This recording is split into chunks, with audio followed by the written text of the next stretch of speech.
बिस्मिल्लाहिर्रहमानिर्रहीम څنګه تاسو ټول امید کوم چې خبر او زم بالکل ټیک ټاک یم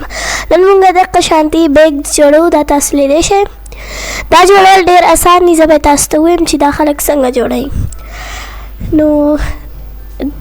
موږ به خپل پروسس سٹارټ کوو د هغې دپاره ما دلته واخیسته ګرین شیټ تاسو د خپل حساب سره هر یو کلر اخیستی شئ ما دلته ګرین شیټ واخیستو بیا مې دا د قشانتي فولډ کو تاسو لیدی شئ اوس چې ما دلته دا فولډ کو نو تاسو دا پروسس وګورئ چې دا زه څنګه د قشانتي فولډ کوم بیا زه ستاسو سره خبرې کوم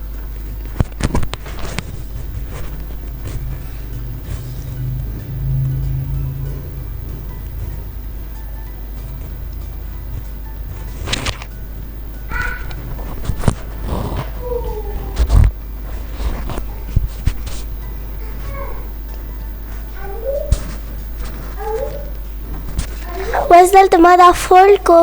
نو تاسو لیدی شئ چې دا به دقه شان تاسو فولډ کوئ او د دې دا ایج به لږ دقه شانتې ښکاري نو بیا به تاسو دا دغه کوئ داسې به یې واپس راواړوئ پهله ما دا داسې راواړېلو بیا مې داسې راواړېلو او اوس چې ما کوم دا سایډ فولډ کړی و دا به موږ دغه کړو او دا کورنر ایج باندې به دننه رابوځو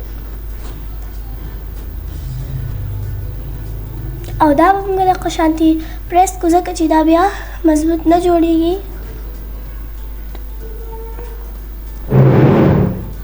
نو اوس دلته ما داسې چل وکړو چې دا مې د قشانتي فولډ کو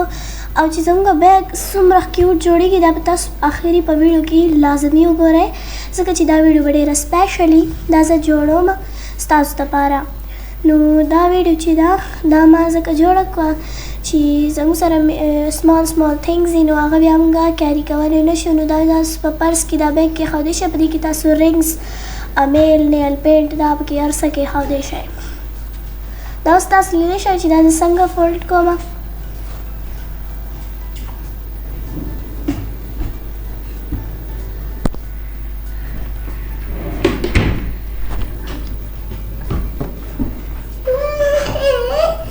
بس لږ شانتې اوس ټایم پاتې دی بیا به زموږ بیګ انشاءالله جوړ شي نو دا اوس دقه شانتې یو کون شیپ ما جوړ کو او دا ډېر دغه ښکاري ټیک ښکاري دا تاسو لیدی شئ دلته ما دا دقه شانتې کون شیپ یې والا جوړ کو اوس چې ما دلته دې له کون شیپ جوړ کو نو دا به زه داسې فولډ کوم د دې دا ایجز به موږ فولډ کوو دواړو سایډ نه پهله به دا ایج فولډ کو بیا بول دا بلم د قشانتي فولډ کو ګایز نو که تاسو زما په چینل باندې نوي یې نو پلیز زما چینل سبسکرایب کړئ او که سبسکرایب کړی مې نو تھینک یو او زما چینل لایک کول او سبسکرایب کول مه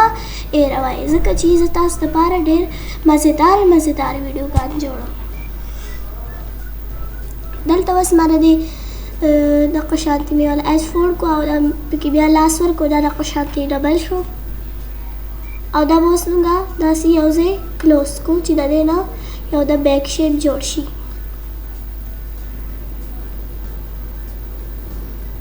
دې له اوس ما دا ایجز هم د قشانتي فولډ کو تاسو لیدی شئ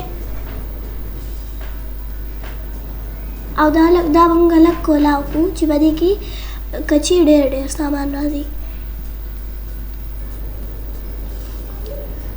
نو دقه شانتې ما دلته نور هم جوړ کو تاسو لیدی شئ او بای ملاویږو به په نیکسټ ویډیو کې